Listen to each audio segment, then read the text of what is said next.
السلام علیکم ورحمۃ اللہ وبرکاتہ۔ امید ہے ناظرین اکرام آپ خیریت سے ہوں گے۔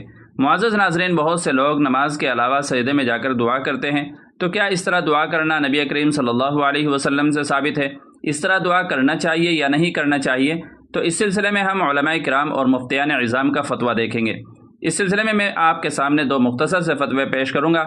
آپ سے گزارش ہے کہ ویڈیو کو آخر تک ضرور دیکھیے گا اور چینل پر پہلی بار آئے ہوں تو سبسکرائب کر لیجیے گا۔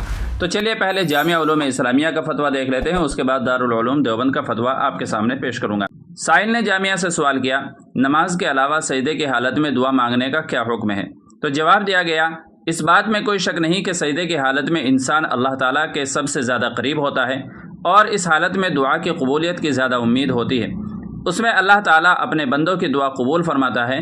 رسول اللہ صلی اللہ علیہ وسلم کا فرمان ہے، حضرت ابو ہریرہ رضی اللہ تعالی عنہ سے مروی ہے کہ رسول اللہ صلی اللہ علیہ وسلم نے فرمایا، بندہ اپنے رب کے قریب ترین اس وقت ہوتا ہے جس وقت وہ سجدے کی حالت میں ہو، لہذا سجدے کی حالت میں زیادہ سے زیادہ دعا کیا کرو۔ ایک دوسری روایت میں ہے کہ سجدے میں زیادہ سے زیادہ دعا کی کوشش کرو، عین ممکن ہے کہ تمہاری دعا قبول ہو جائے۔ لیکن رسول اللہ صلی اللہ علیہ وسلم سے جو روایات سجدے میں دعا کرنے سے متعلق ملتی ہیں وہ نفل نمازوں کے سجدوں میں دعا مانگنے سے متعلق ہیں۔ الگ سے سجدہ کر کے دعا مانگنے کا کسی حدیث میں صراحتاً ثبوت نہیں ملتا، لہذا نماز کے باہر الگ سے سجدہ کر کے اس میں دعا مانگنے کی عادت نہیں بنانی چاہیے۔ سجدے میں دعا کرنی ہو تو نفل نمازوں کے سجدوں میں عربی زبان میں دعائیں مانگنی چاہیے۔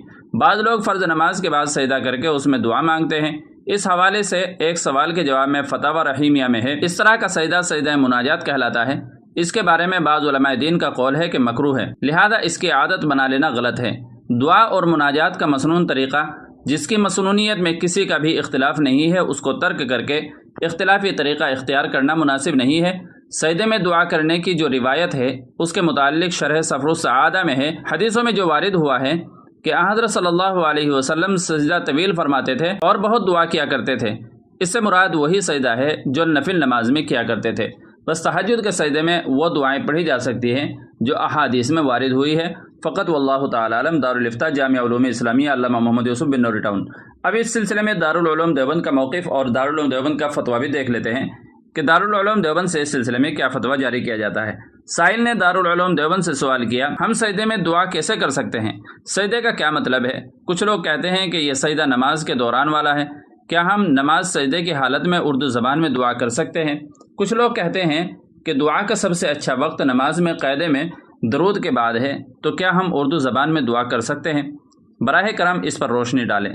تو دارالعلوم دیوبند کی طرف سے جواب دیا گیا، بسم اللہ الرحمن الرحیم، سجدے میں دعا کرنے سے مراد نماز کا سجدہ ہے۔ نبی کریم صلی اللہ علیہ وسلم سے جو سجدے میں دعا مانگنے کی روایات ملتی ہیں ان سے نفلوں کے سجدوں میں دعا مانگنا مراد ہے۔ الگ سے سجدہ کر کے دعا مانگنا کسی حدیث سے ثابت نہیں ہے۔ ویسے بعض حضرات نے اجازت دی ہے، نماز میں سجدے میں عربی میں دعا کر سکتے ہیں، بشرطے کہ وہ کلام الناس کے مشابہ نہ ہو۔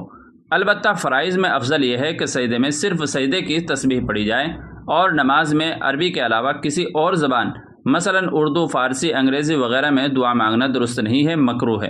قاعدہ اخیرہ میں التحیات اور درود کے بعد عربی میں منقول دعا کر سکتے ہیں۔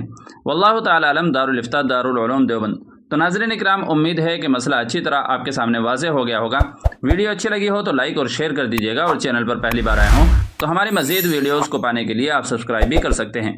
چلیے پھر ملتے ہیں اگلے کسی ویڈیو میں۔ السلام علیکم ورحمۃ اللہ وبرکاتہ۔